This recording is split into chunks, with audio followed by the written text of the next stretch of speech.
신약 에베소서 1장 4절로 14절까지의 말씀입니다. 신약 310면 에베소서 1장 4절로 14절까지의 말씀입니다. 4절로 14절 우리 한 목소리로 합독하시겠습니다.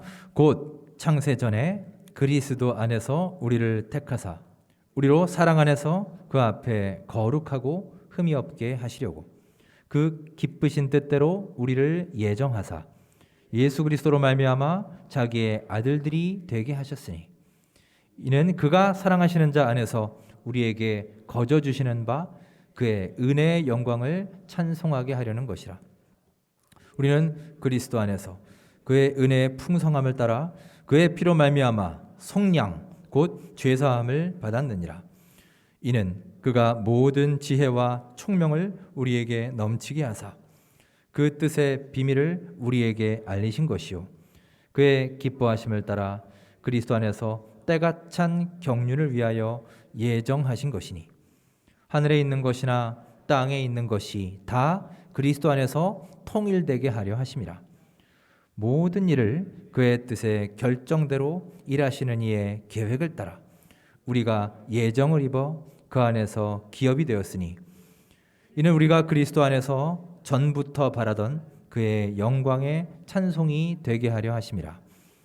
그 안에서 너희도 진리의 말씀 곧 너희 구원의 복음을 듣고 그 안에서 또한 믿어 약속의 성령으로 인치심을 받았으니 이는 우리 기업의 보증이 되사 그 얻으신 것을 속량하시고 그의 영광을 찬송하게 하려 하심이라. 아멘. 하나님 말씀입니다. 자, 여러분 반갑습니다. 오늘도 예배하는 모든 성도님들과 그 가정에 우리 주님의 크신 은혜와 사랑이 가득히 넘치시기를 주의 이름으로 축원합니다. 어제 오늘 날씨가 좀 추워졌죠? 4월임에도 꽤 날씨가 쌀쌀합니다. 계속해서 확진자가 늘고 있고 일교차도 심해서 감기 걸리기 쉬운 때입니다. 우리 각별히 건강에 유의하시기 바랍니다. 함께 우리 서로 축복하며 인사하겠습니다. 반갑습니다. 은혜 하루하루 되시고요. 부활의 기쁨과 감격이 충만하시기 바랍니다. 요즘 우리 성도님들도 스마트폰 많이들 갖고 계시죠? 우리 스마트폰에는 여러 가지 프로그램들, 어플이라고 하는 것들이 있습니다.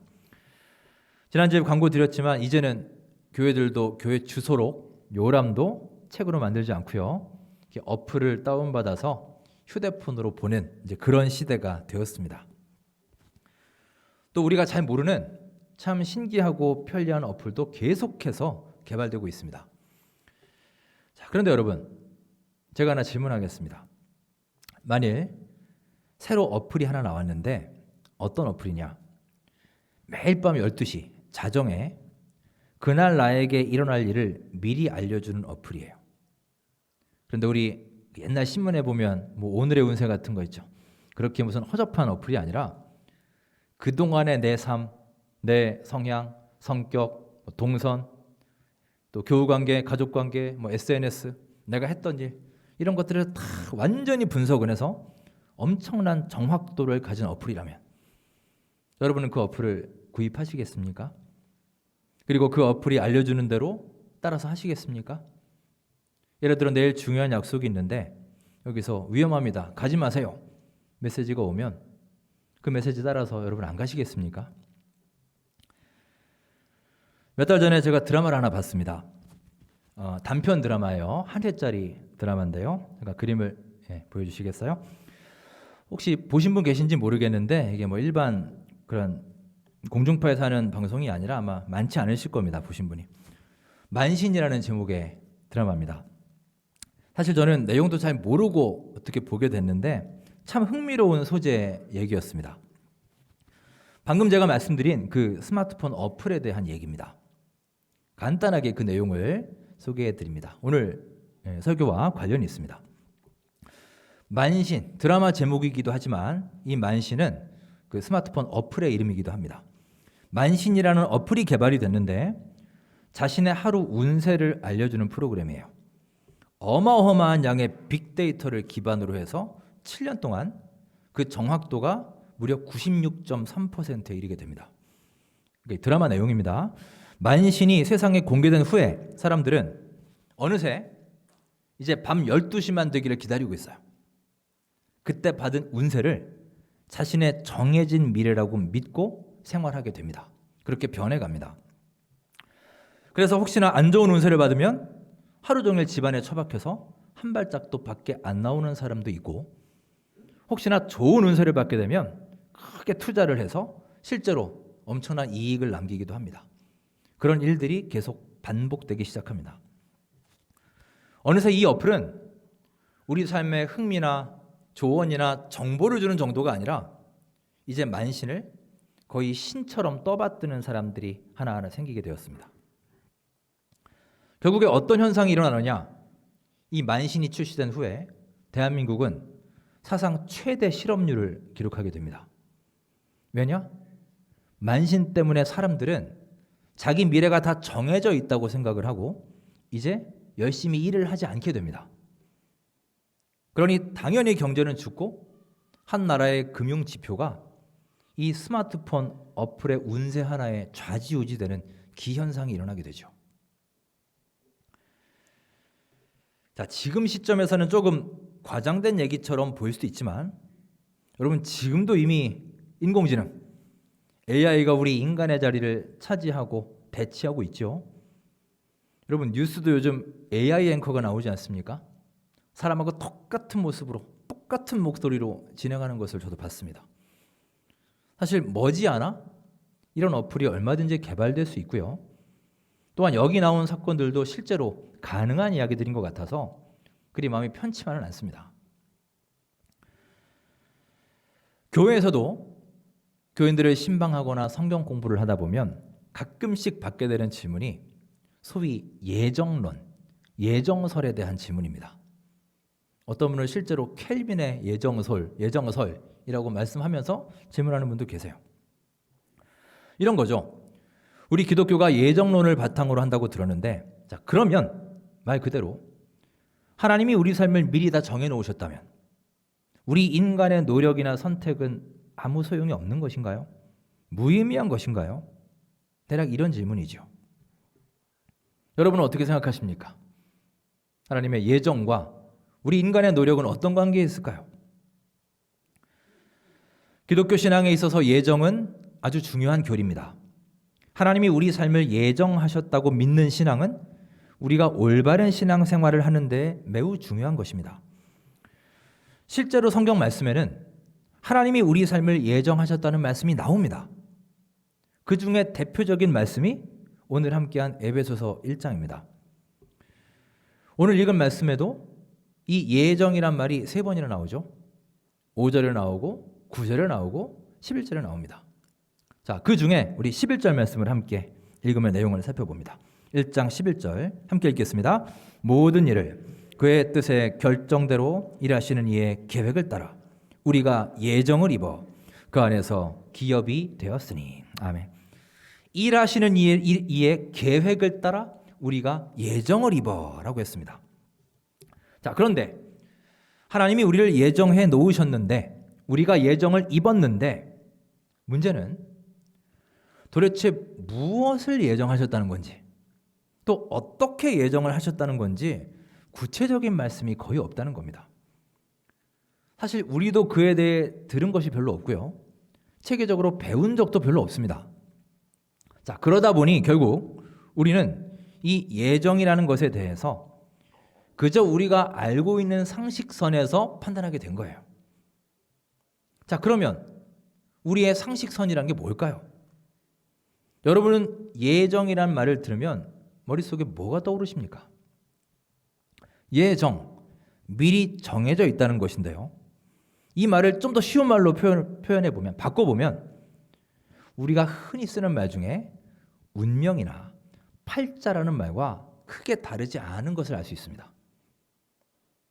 보통 우리는 예정이란 말을 결정된 운명이라고 이해하죠. 이렇게 운명이나 소위 재수를 믿는 신앙, 재수가 있다 없다 할 때 이런 것을 믿는 신앙은 우리 한국인들에게 아주 보편적인 모습입니다.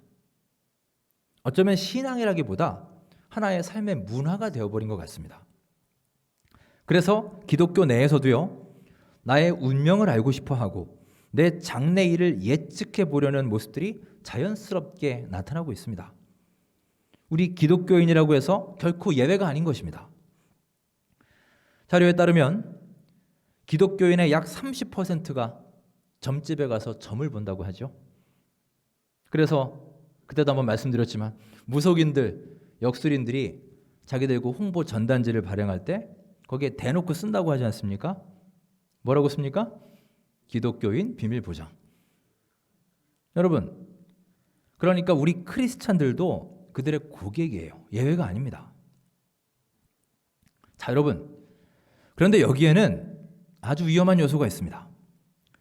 사람은 누구나 태어날 때부터 자신의 운명을 갖고 태어난다고 믿는 거예요.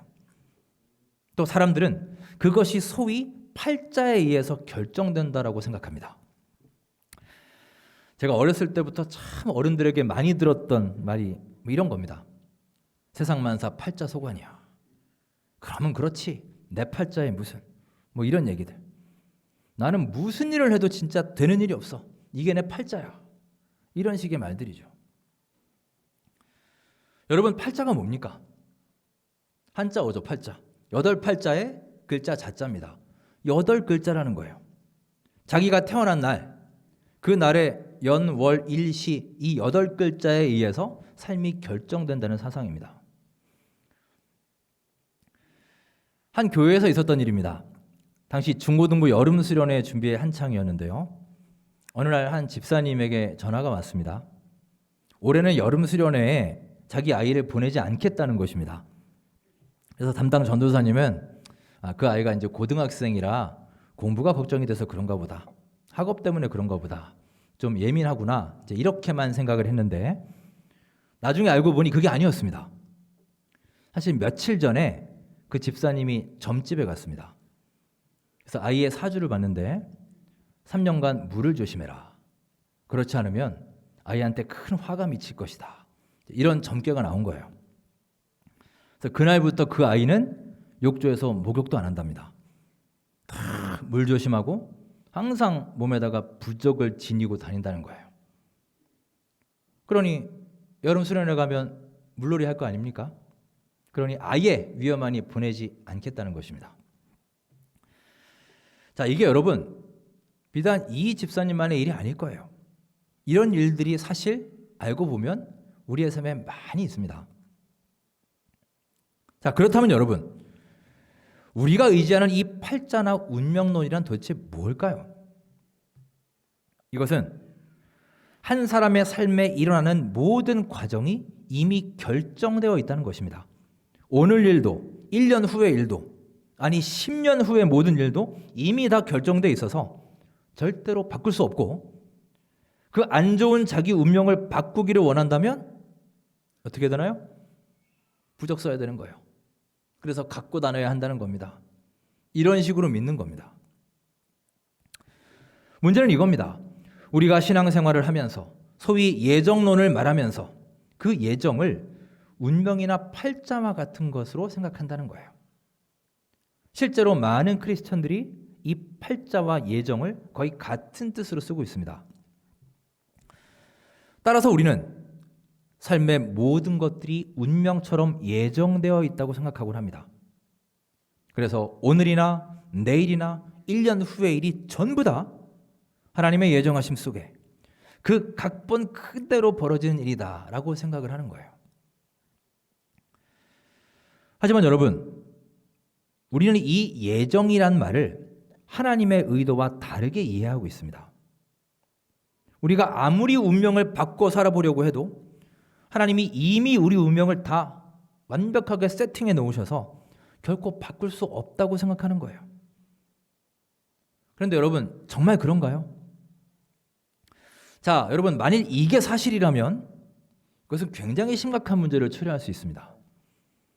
자, 생각을 해보세요. 만일 우리 운명이 이미 다 결정되어 있다면, 그래서 바꿀 수 없다면 근본적인 질문을 던질 수 있죠. 우리는 공부를 왜 하죠, 여러분? 우리 애들한테 왜 그렇게 열심히 공부하라고 하나요? 어차피 얘가 대학 못 갈 운명이라면 아무리 열심히 공부해도 못 갈 거 아닙니까? 어차피 갈 운명이라면 맨날 놀고 먹어도 간다는 거 아닙니까? 아까 얘기한 그 만신하고 별 다를 게 없지 않습니까? 그러면 누가 열심히 공부하고 누가 열심히 일하겠어요? 그렇다면 여기서 우리는 오늘날 기독교가 이해하는 예정론이 도대체 뭔지, 그 정체가 뭔지 살펴볼 필요가 있습니다. 켈빈의 예정론에 대해서 대략적으로나마 살펴보면 정확히 이해하는 데 도움이 될 것입니다. 간단하게 한번 살펴보겠습니다. 먼저 이 예정론은 배경이 중요합니다. 당시에 개신교를 향한 엄청난 핍박이 있었습니다. 실제로 프랑스에서는 수많은 개신교 지도자들이 화형을 당했습니다. 켈빈도 숨어 지내는 신세가 됐습니다. 심지어 자기를 숨겨주던 사람까지 발각이 되어서 화형을 당하게 됩니다. 이렇게 핍박받고 두려움에 떨고 있는 그리스도인들에게 위로와 힘을 주는 내용이 바로 예정론이에요. 자, 켈빈은 신변의 위협을 느끼고 스위스 제네바로 도피를 합니다. 그리고 거기서 1535년에 그 유명한 기독교 강요 초판을 출간하게 됩니다. 그리고 약 20년 후 1559년에 최종판이 나오는데 그 최종판 제3권의 5번째 파트 제21장부터 24장에 바로 이 예정론이 나옵니다. 켈빈은 이 책을 통해서 말합니다. 하나님께서 우리를 자녀로 불러주신 것은, 여러분과 저를 자녀로 세워주신 것은 전적인 하나님의 예정이라는 것입니다. 따라서 우리는 이렇게 핍박을 당하고 박해를 받고 힘들지라도 끝까지 인내하고 신앙의 지조를 지키며 하나님께 영광이 되고 하나님의 찬송이 되어야 한다라는 것을 역설하고 있습니다. 자, 오늘 본문 11절 12절을 다시 한번 생각하며 읽겠습니다. 11절 12절 다시 한번 읽습니다. 시작. 모든 일을 그의 뜻의 결정대로 일하시는 이의 계획을 따라 우리가 예정을 입어 그 안에서 기업이 되었으니 이는 우리가 그리스도 안에서 전부터 바라던 그의 영광에 찬송이 되게 하려 하심이라. 아멘. 여러분, 이 말씀은요, 지금 나의 나 된 것, 지금의 내 모습, 내 삶은 오직 여호와 하나님의 전적인 은혜로 가능한 것이고 하나님의 계획과 하나님의 인도하심으로 된 것이며, 그렇기에 우리는 하나님의 그 구원을 소중히 여겨야 한다는 것입니다. 즉, 우리가 예수님을 믿는 것, 오늘 이렇게 우리가 함께 예배할 수 있는 것, 또한 여러분과 제가 이 2021년에 대한민국의 그 수많은 교회들 중에 수원에, 그리고 수원 내 원천동의 이 원천교회에서 이렇게 만날 수 있는 것, 이 모든 것들이 다 우리의 의지와 선택만으로 된 게 아니라 우리 하나님의 섬세하신 계획과 예정 속에서 이루어진 것이라는 뜻입니다. 제가 미국에서 사역할 때 한 젊은 집사님 부부가 있었습니다. 두 사람 다 열심히 교회 생활하고 아주 모범적인 커플이었습니다. 어느 날 그 남자 집사님의 간증을 들을 기회가 있었는데요. 두 사람이 처음 어떻게 만나게 되었는지 거기에 대한 소개 얘기였습니다. 여자 집사님은 어릴 때 유치원 때 가족을 따라 이민을 미국으로 왔어요. 20년 이상 미국 생활을 한 이제 1.5세죠. 그리고 모태신앙이라 이제 어렸을 때부터 교회를 다녔습니다. 반면 남자 집사님은 쭉 한국에서 살다가 직장 때문에 이제 미국 애틀랜타를 오게 됐어요. 온 지 몇 년 안 됐습니다. 가족들과 떨어져서 혼자 지내게 되었습니다. 이 집사님은 비교적 늦게 신앙생활을 시작했어요. 교회를 가고는 싶은데 뭐 아는 사람도 하나도 없고 아는 교회도 없습니다. 그래서 이제 인터넷 구글에서 자기 집하고 제일 가까운 한인교회를 이렇게 검색을 했습니다. 이제 주소를 얻어서 주일날 아침에 이제 내비를 찍고 운전을 하고 그 교회를 출발을 했습니다. 근데 그날따라 이상하게 그동안 멀쩡하던 내비가 갑자기 제대로 작동이 안 되고 엉뚱한 데를 막 가르쳐 주는 겁니다. 결국 그 가고자 하는 교회를 못 찾았어요. 뺑글뺑글 돌다가 시간이 이제 거의 11시가 다 됐습니다. 안 되겠다, 그냥 빨리 아무 한인교회나 들어가서 예배 드려야 되겠다라고 생각을 했는데 마침 앞에 길가에 한인교회가 하나 보였습니다. 그래서 그 교회를 들어가서 첫 예배를 드렸는데 그 교회가 바로 제가 사역하던 교회였어요. 그 교회가 딱 길가에 있었거든요. 11시 예배를 드리고 식사를 하고 이제 오후에 청년부 예배를 드리는데 그 청년부 예배에서 그 여자 청년, 그 미래 와이프를 만나게 됩니다. 그렇게 운명적인 첫 만남이 이루어져서 몇 년간 연애를 하다가 결혼해서 지금 이제 안수 집사도 되고 잘 살고 있습니다. 그때 그 남자 집사님이 간증해서 한 말이 기억에 남습니다. 저희 부부는 참 하나님께 감사합니다. 하나님이 계획하시고 예정해 주신 커플이라 확신합니다. 저희 둘이 교회에서 처음 만나던 그날 하나님께서 저의 운전 실수와 내비의 오작동 이런 작은 문제들을 통해서 저희 둘을 이런 귀한 만남으로 이어주셨기 때문입니다. 이렇게 간증하는 것을 들은 적이 있습니다. 자, 물론 그 당시에는 몰랐을 수도 있었을 겁니다. 왜 갑자기 내비가 안 되지? 아니, 교회 가려고 하는데 왜 이런 일이 갑자기 생기지? 이해할 수도 없고 또 짜증이 나기도 했을 거예요. 하지만 후에 가만히 그 날을 돌아보면 만일 그날 내비가 제대로 작동을 해서 똑바로 길을 알려줬다면 어떻게 됐을까요? 모르긴 몰라도 두 사람이 만났을 확률이 아주 희박해지지 않았을까요? 여러분, 이렇게 우리의 모든 만남과 헤어짐, 우리에게 주어지는 모든 하나하나의 경험들은 바로 우리 주 하나님의 섬세한 계획과 예정이라는 것입니다. 따라서 여러분, 우리가 이렇게 신앙생활할 수 있는 것, 예수님을 믿게 된 것, 함께 예배드릴 수 있는 것, 또 한 번 한 번의 만남을 우리는 참으로 소중하게 여겨야 됩니다. 지금 여기 있는 우리 모두는요, 정말 어마어마한 확률을 뚫고 만난 거예요. 그리고 우리가 그런 믿음을 가지고 살아갈 때 우리는 어떠한 환난과 시험이 와도 견딜 수 있게 됩니다. 왜냐?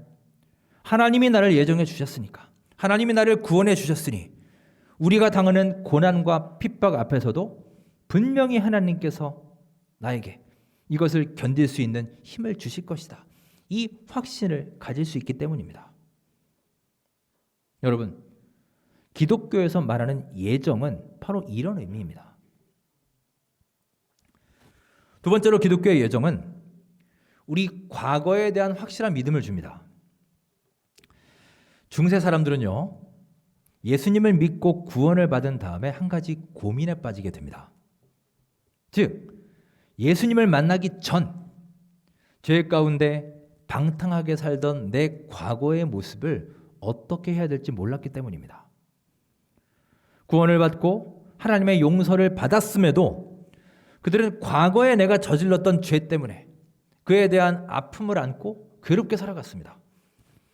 바로 그때 교회가 그들에게 이 예정론을 가르쳐 준 겁니다. 예수님 믿기 전에 모든 인생의 과정은 예수님을 믿기 위한 하나님의 예정이었다는 것입니다.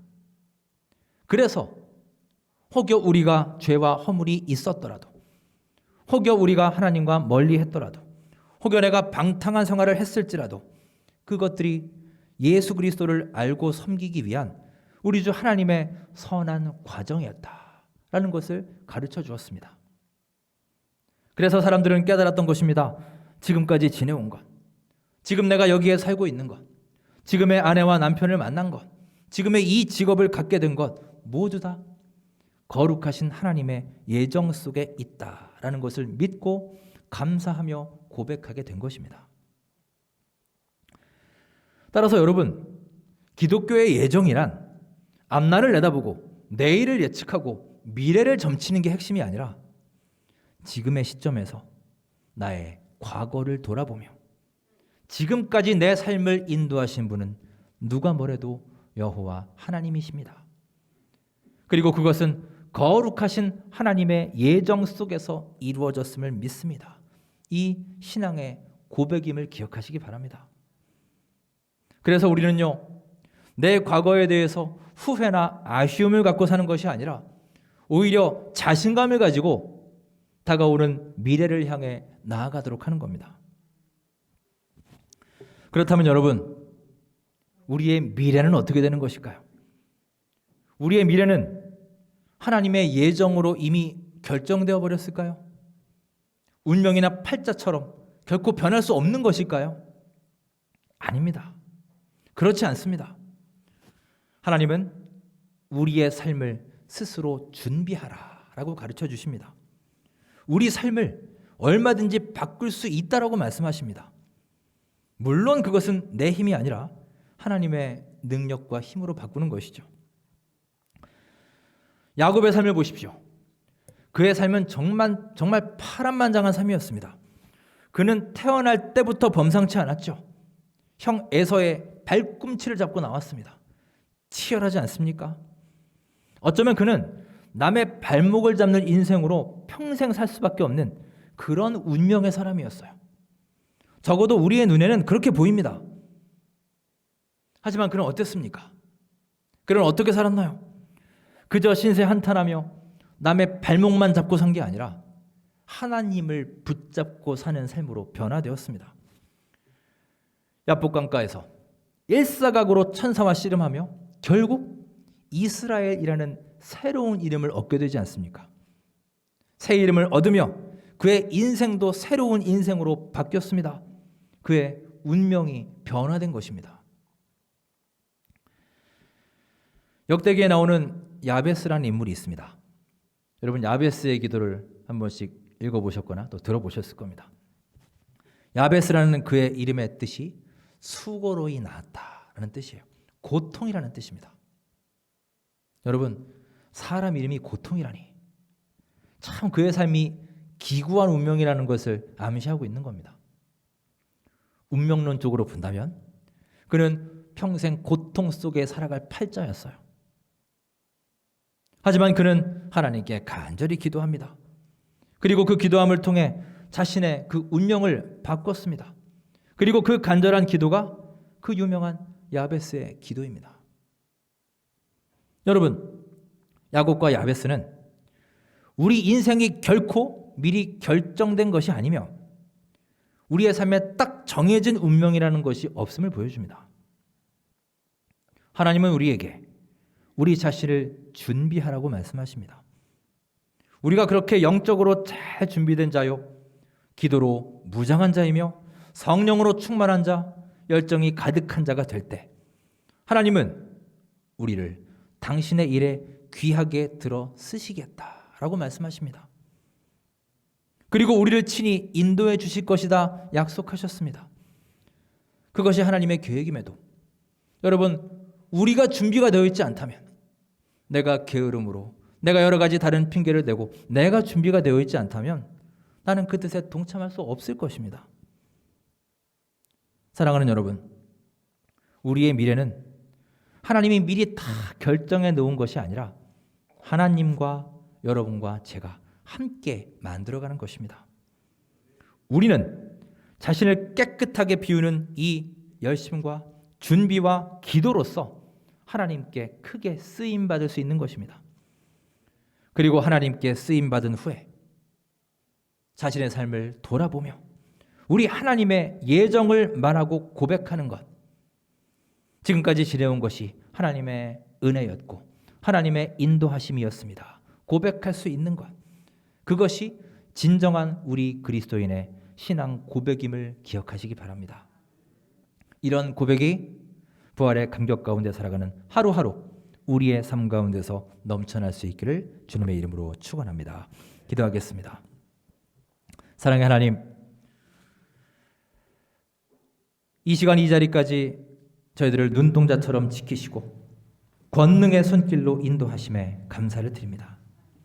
지금까지 나의 삶을 인도하신 분은 여호와 하나님이시며 그것은 바로 거룩하신 하나님의 예정 속에서 이루어졌음을 진심으로 믿고 따르고 고백하는 우리 모두의 삶이 되게 하여 주시옵소서.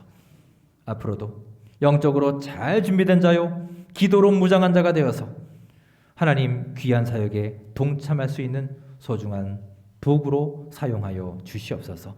예수님의 이름으로 감사하며 기도드립니다. 아멘.